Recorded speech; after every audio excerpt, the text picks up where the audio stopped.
School বন্ধ করে দেওয়ার নোটিশে ক্ষোভে পথ অবরোধ অভিভাবকদের। ব্যারাকপুর বারাসাত রোডের ওপর Shiuli nursery and primary girls school বন্ধ করে দেওয়ার নোটিশ জারিতে ক্ষোভ অভিভাবকদের। স্কুলের তরফ থেকে এই স্কুলটি বন্ধ করার নোটিশ জারি করা হয়েছে, ফলে এই নোটিশ দেখে ক্ষোভে ফেটে পড়ে অভিভাবকরা। তারা স্কুলের সামনে ব্যারাকপুর বারাসাত রোড অবরোধ করে। তাদের দাবি, দীর্ঘদিনের এই স্কুল কোনোভাবেই বন্ধ করা যাবে না, তাহলে ছাত্রীদের ভবিষ্যৎ অনিশ্চয়তার মধ্যে পড়ে যাবে। আমার বাচ্চা শিউলি গার্লসে পড়ে, এটা হচ্ছে নার্সারি আর প্রাইমারি স্কুল। আমার বাচ্চা এই 1 বছর হয়েছে ভর্তি হয়েছে। 1 বছরের মধ্যেই শুনছি যে বড় ম্যাডাম নোটিশ দিয়েছে যে এই স্কুলটা বন্ধ করে দিতে হবে 2 মাসের মধ্যে।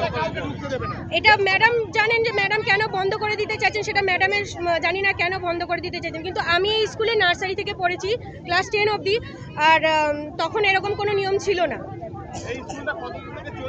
এটা অনেক দিনের স্কুল, 25 বছরের স্কুল, 2001 থেকে। তারপরে আমি এই স্কুলে নার্সারি থেকে পড়ছি, তখন এরকম কোনো নিয়ম ছিল না। ম্যাডামদের বিহেভিয়ার এত ভালো, ম্যাডামরা এত সুন্দরভাবে আমাদের সহযোগিতা করেছে। এখন তুলে দিচ্ছে, এটা বড় ম্যাডাম কি করছে কিছু বোঝাই যাচ্ছে না, কেন করছে এটা। না, আমরা এখানেই থাকবো, কারণ আমাদের বাচ্চাদের একটা ভবিষ্যৎ আছে। আমাদের নার্সারি থেকে ক্লাস 4 অবধি যেসব বাচ্চারা পড়ছে তাদের একটা ভবিষ্যৎ আছে। আমরা চাইছি, প্রত্যেক গার্জেন এটা চাইছে যেন এখানেই থাকুক। মূলত শিউলি গার্লস হাই স্কুলের মতো সরকারি স্কুলে মর্নিং সেকশনে নার্সারি থেকে 4র্থ শ্রেণী পর্যন্ত একটি বেসরকারি স্কুল চলে, যেখানে বর্তমানে 475 জন ছাত্রী রয়েছে। এই স্কুলটি প্রায় 2001 সাল থেকে চলছে।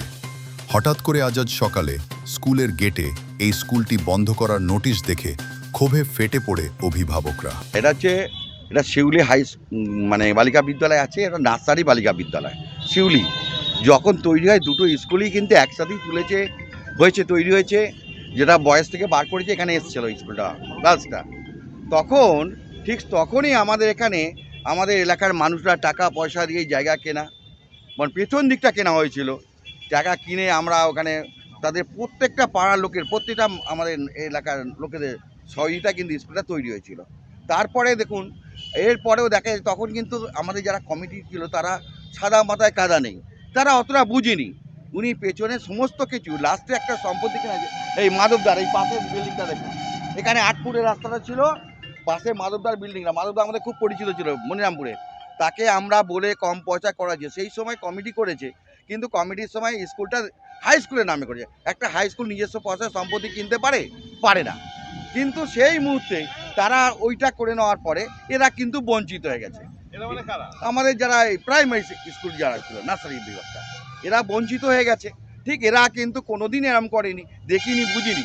ঠিক হঠাৎ আমাদের বর্দি আর কি একটা নোটিশ করে দেয় এদের, এবং এদের কাছে হেড মিসেস, এবং এই স্কুল থেকে রীতিমতো ভাড়া নেয়, ইলেকট্রিক বিল নেয়, টয়লেট এবং বাড়িতে এইসব ডেভেলপমেন্টেরও পয়সা এদের থেকে নেওয়া হয়। তাহলে কেন নেওয়া হলো? এটা বিরাট।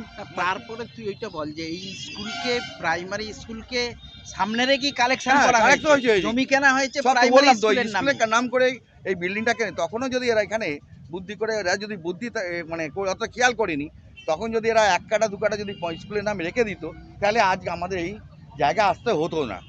দেখুন, তারপরে আমরা সমস্ত স্তরে, সমস্ত নেতার বাড়ি আমি নিজে গেছি, চাঁদু গেছে, নির্মলদা গেছে।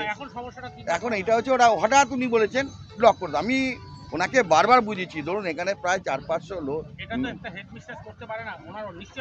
হায়ার অথরিটি দিয়েছে, চিঠি করে কেউ আটকেই করেছিল।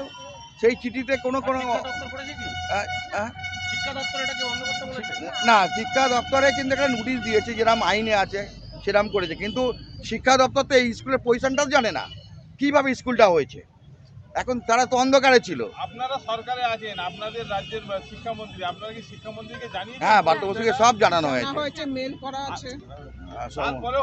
এটা বার্তদা কথা বলেছে, ধরুন অন্য অফিসিয়ালি ডিআইকেও বলেছে, ডিআই আমাদেরও কথা দিয়েছে, আশ্বাস দিয়েছে এটা আপনারা থাকবেন। এইভাবে আমরা রয়েছি।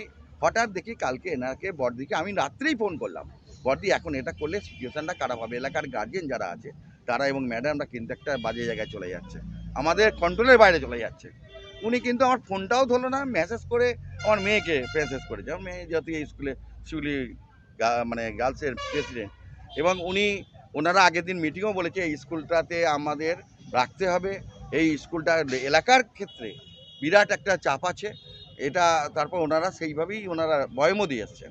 উনি কিন্তু ওনার জায়গায় উনি স্থির হয়ে আছেন। এখন ধরুন এবার আমরা আজকে বসবো।